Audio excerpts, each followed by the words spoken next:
As foreign conflicts expand, the U.S. ramps up its military presence across the globe. And tonight, we're seeing how it could impact Nebraska. We have team coverage. Christopher Salas has the latest on the nuclear negotiations with Iran. But first, we start with KETV Newswatch 7's Madison Perales, who brings us an exclusive interview with Nebraska Senator Pete Ricketts. Madison. Yeah, Julie, right now the world is confronted with several conflicts. U.S. Senator Pete Ricketts gives insight into Capitol Hill's actions, and an expert explores U.S. negotiation options in these delicate matters.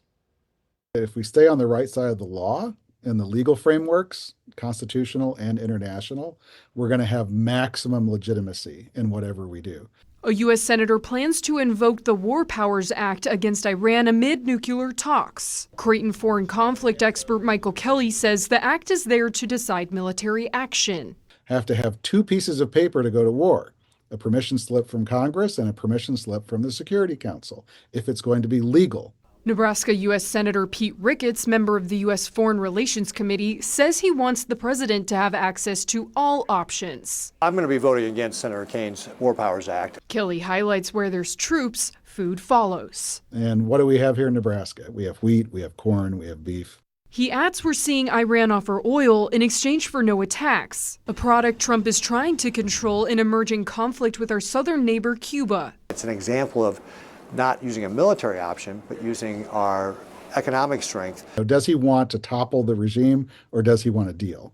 And I suspect the latter.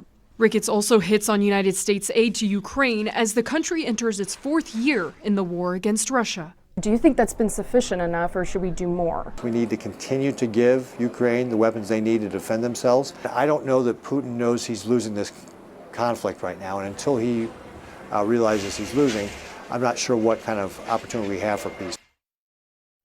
Senator Ricketts also spoke with us about the rising Afghanistan and Pakistan conflict, saying he expects Trump to enter peace talks, adding the heartbeat of energy stems from the region, and they want to protect it so we don't see impacts here at home. Back to you.